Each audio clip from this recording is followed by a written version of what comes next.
Welcome back to online classes, dear students. Hi, I'm James. How are you? Today I am going to discuss with Evidence Act. Okay, Evidence Act. The Indian Evidence Act 1872. Okay.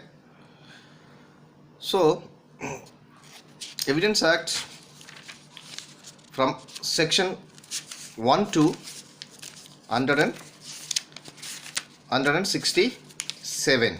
Okay, 1 to 167. So this Evidence Act part 1, part 2, part 3 is available. So part 1 explain about relevancy of facts. Relevancy of facts under section from 1 to under section 55. Relevancy of facts. Okay, this is part 1. Section 1 of Evidence Act to section 55 of Evidence Act. And the next part, second part, deals with of proof. Okay, that means section 56 of Indian Evidence Act to section 100 of Evidence Act. Okay, this part dealing under section 56 to section 100. Okay, the last part of this Evidence Act is part 3 is dealing with production and effect of evidence. Production and effect of evidence. Okay, this section deals under section 101 to 167 of Evidence Act. That's all. Okay, this Evidence Act divided into 3 parts. Okay, now it's clear. Part 1 is deal with relevancy of fact. Okay, section 1 to 55. Part 2 deals with of proof, section from 56 to 100. Part 3 deals with production and effect of evidence under section 101 to 167 of Evidence Act.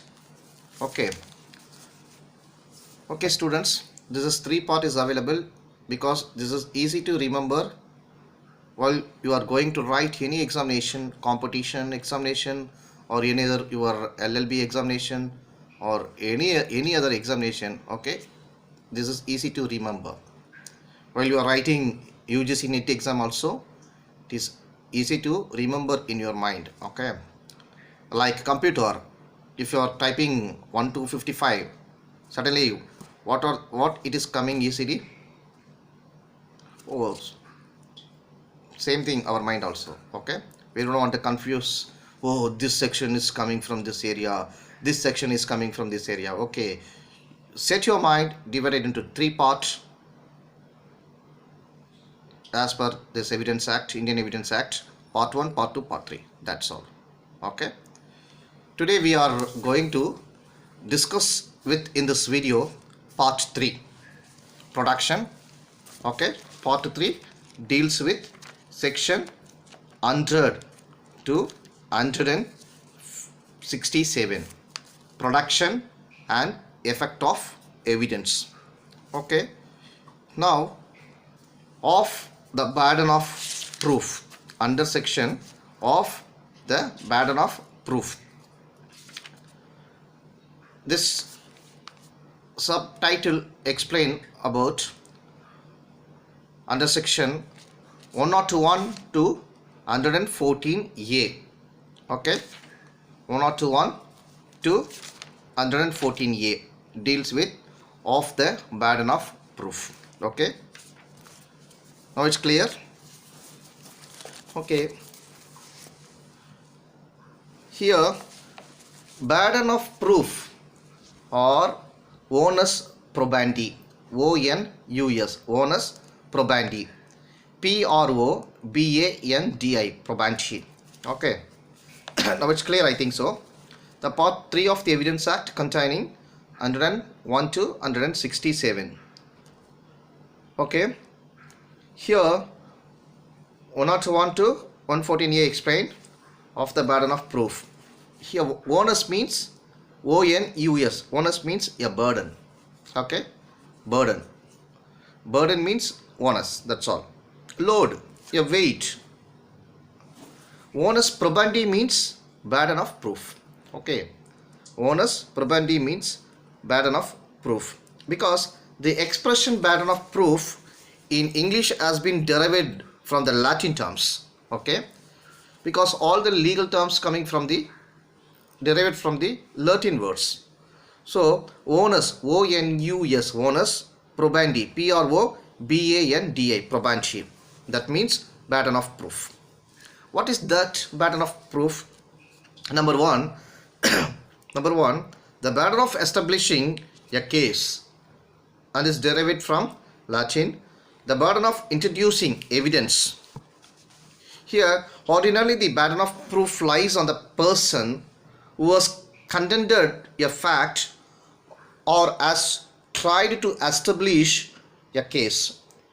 The term onus probandi, that means burden of proof, means that if a fact has to be proved, the person whose interest to prove it should adduce some evidence, however slight, upon the which the court could find the fact he desires court to find. Okay, however, in some cases the burden of proof shifts from the contender to the opposite party. That means complainant to the opposite party, accused persons, or petitioner to the opposite person, this defendant.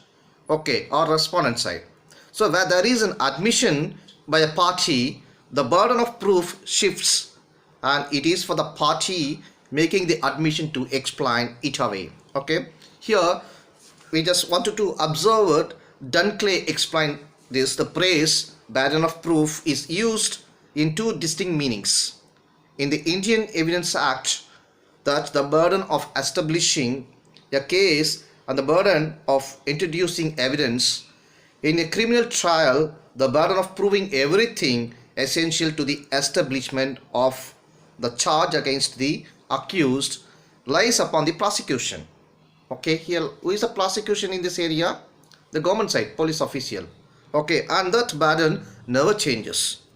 Okay, and another thing, based on this section, based on this topic, the distinction between the weight of evidence and the burden of proof. What is the meaning of weight of evidence and burden of proof?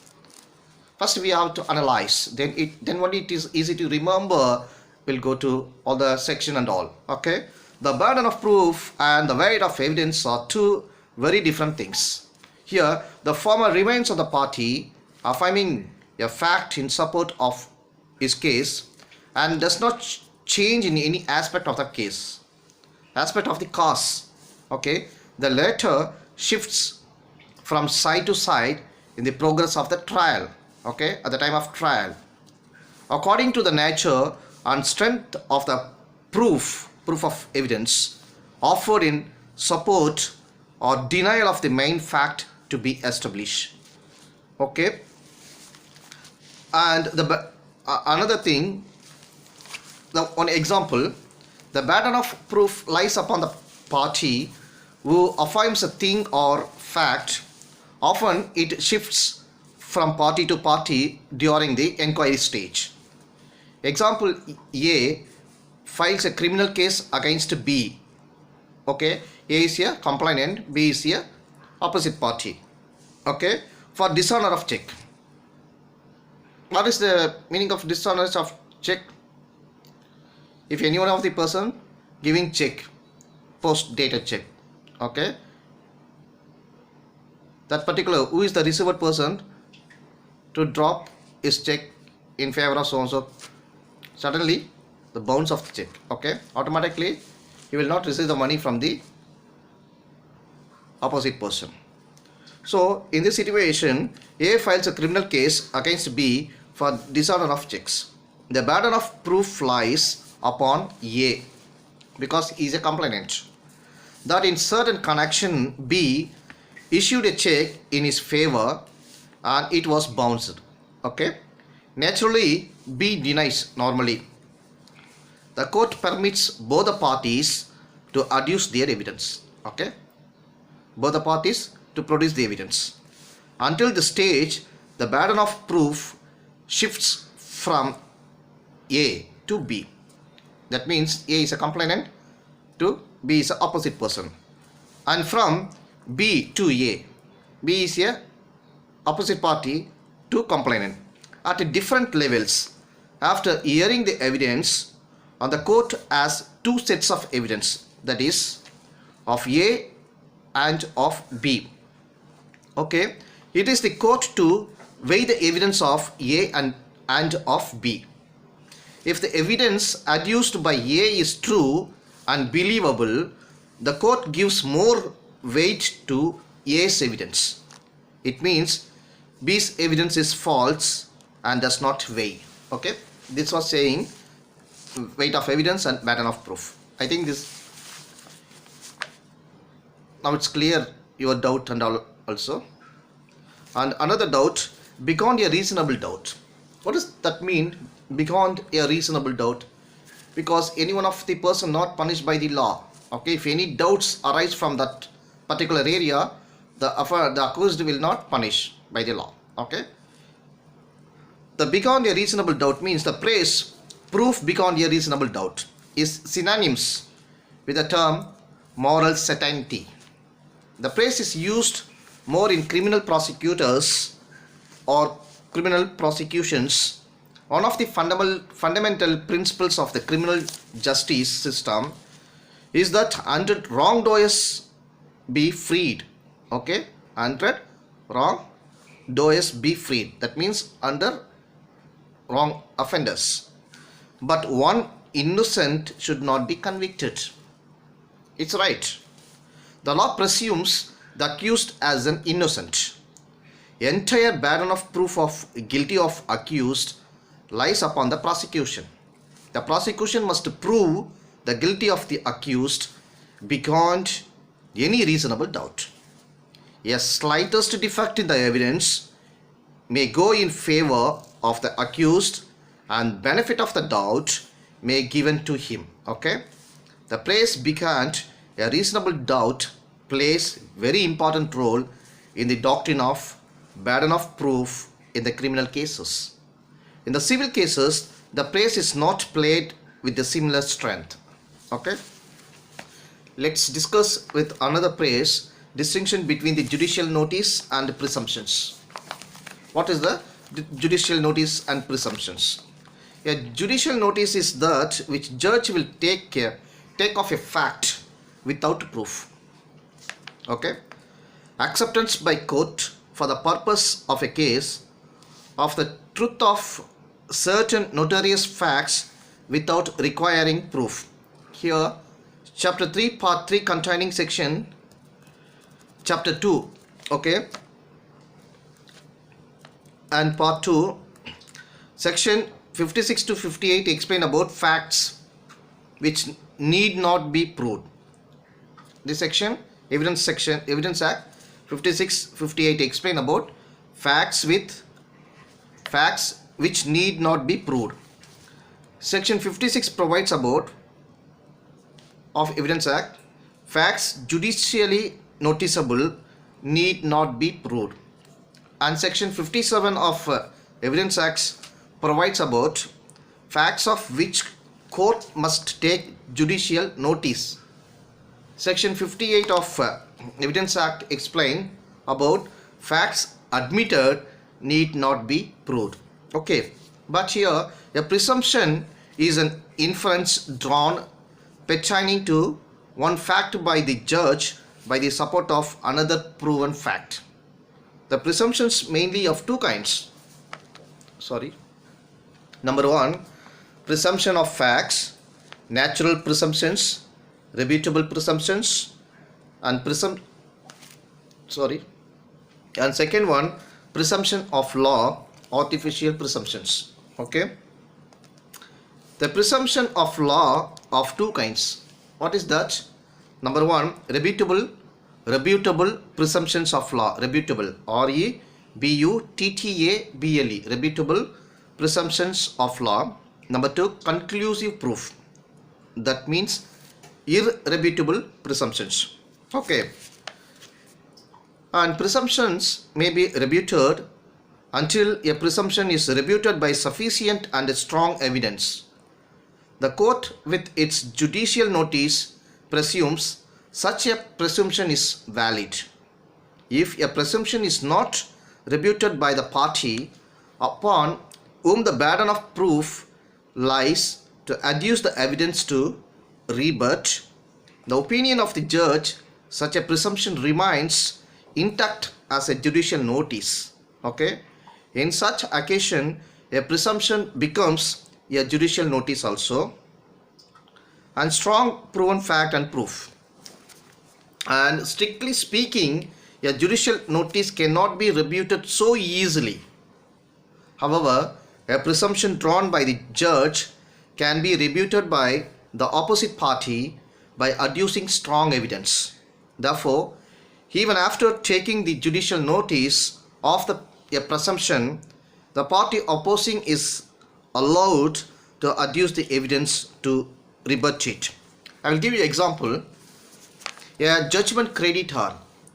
What does that mean, judgment creditor? In civil court, pass the order in favor of the petitioner or complainant. Okay, that who is the order receiving in favor of petitioner? That means judgment creditor. Okay, that means another name is called degree holder. Okay, and opposite person is a defeated person, is a judgment debtor. Okay,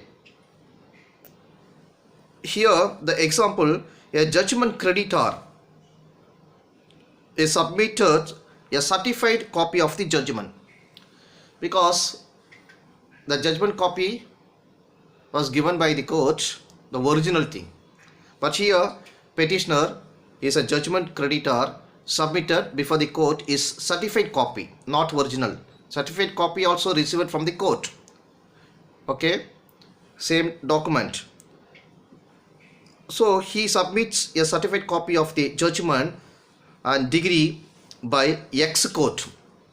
Which court ordered? X court. X is a court. Okay, X is a court. Because of, we are taking example in this case. Okay, X is a court against B judgment debtor before Y the executing court. Okay, A received from the X court and A executing the degree to Y court. Y is another court. Okay, why? Because in civil jurisdiction, any one of the person received order from the particular district court, and after that he wants to prove and he wants to execute that order of degree, and which the property or which the jurisdiction of the certain things is available. So the petitioner must file before the jurisdiction court. Okay, so this is what happening here, X court and Y court. Okay, so now it's clear, I think so. X judgment creditor submit a certified copy of the judgment and degree by X court against B. Okay, he received the judgment order from the X court. B is a judgment debtor. Before he filing Y the executing court. Now Y is a executing court. For the purpose of executing the decree for Y court judicial notice, the certified copy of the judgment and degree is a conclusive proof.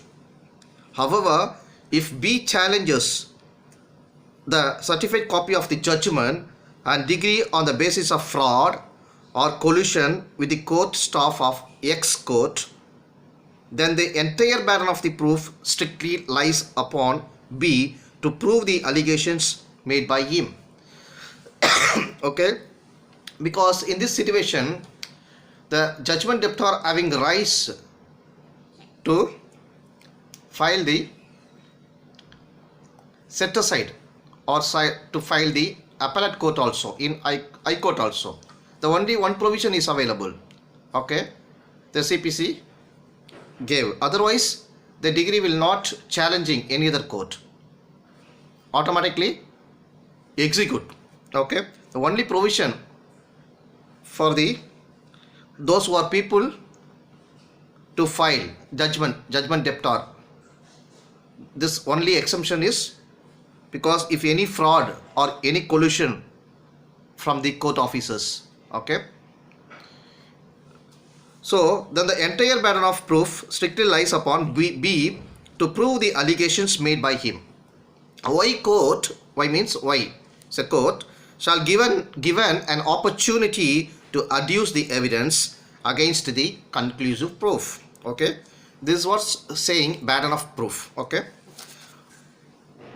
and another thing, we'll go to section 101 defines burden of proof. 101 of Evidence Act explain about burden of proof. What is that burden of proof? Whoever desires any court to give judgment as to any legal right or liability dependent on the existence of facts which he asserts must prove that those facts exist. That means when a person is bound to prove the existence of any fact, it is said that the burden of proof lies on that person. Okay, sorry, I will give you illustration based on this section. Here A is a person desires a court to give judgment that B shall be punished for a crime which A says B has committed. What happened? Here A must prove that B has committed the crime. So here A is having burden of proof lies. Okay, and another illustration, A desires a court to give judgment that he is entitled to certain land in the possession of B by reason of facts which he asserts and which B denies to be true. In this case, in this illustration, A must prove the existence of these facts. Burden of proof lies A only. Okay, I'll give you another important points. The general conception of onus probandi. What is the general provision of onus probandi? This deals with section 101 to 114A of this chapter. Evidence Act lay down the detailed provision about the burden of proof, that means onus probandi. Section 111A, section 113A, section 113B and section 114A of Evidence Act have been inserted in the Evidence Act from time to time according to the changes of concept of law pertaining to the presumptions. Of these sections, 101 is the starting one giving definition of burden of proof.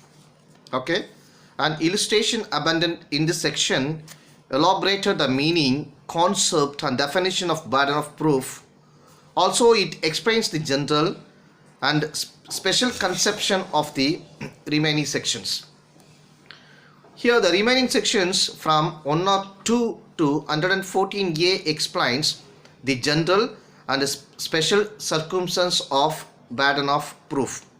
Okay, presumptions and judicial notice of the court.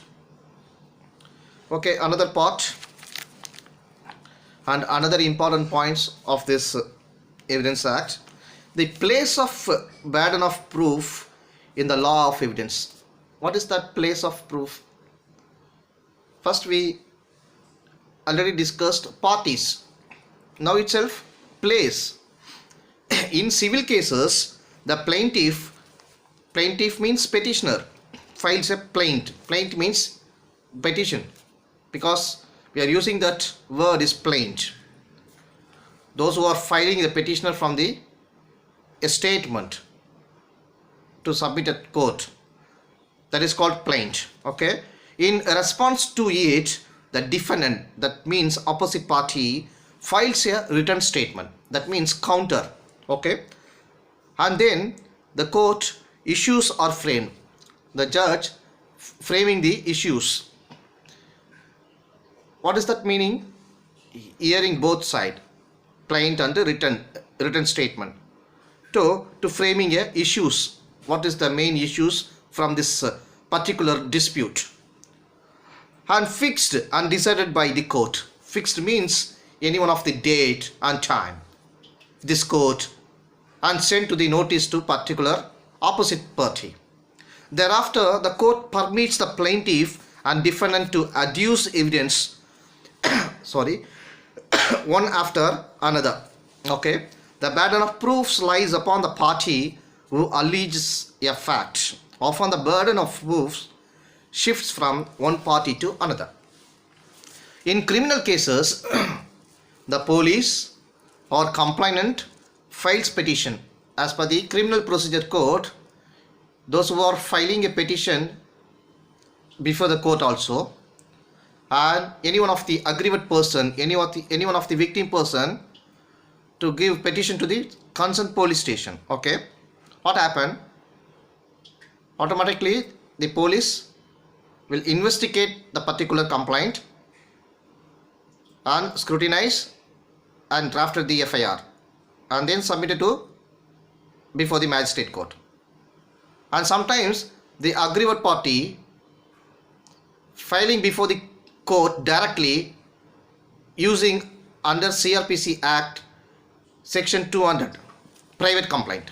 Okay, that time the judge will take this is cognizance or ordinary cognizance offences sent to the particular person, opposite party.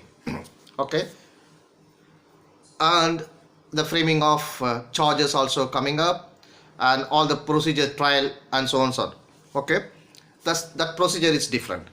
So this is the criminal cases, the police or complainant files petition. Okay, naturally the accused denies the allegations. Yes, okay, normally nobody will accept his own fault, because he wants to hiding his own fault.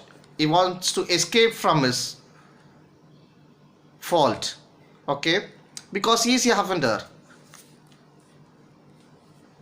and the entire burden, naturally the accused denies all the allegations, and the entire burden lies upon the prosecution to prove the guilty of the accused beyond the reasonable doubts. Here prosecution means the police officer to submit all the proof of evidence to submit the court.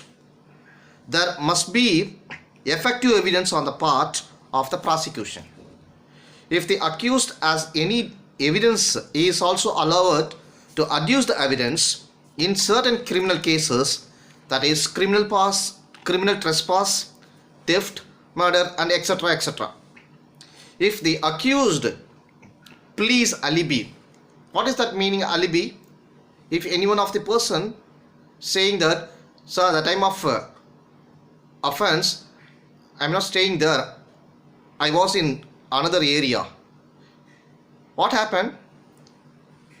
The burden of proof of alibi lies upon such accused. So the accused wants to prove where he is. Okay, so this is based upon, in certain criminal cases, the rape, elope of minor girl, kidnapping. Elope of minor girl means a kidnapping minor girl, etc. The burden of proof lies upon the accused also. Okay, why? Because sometimes the police official gave false allegation to any one of the innocent person.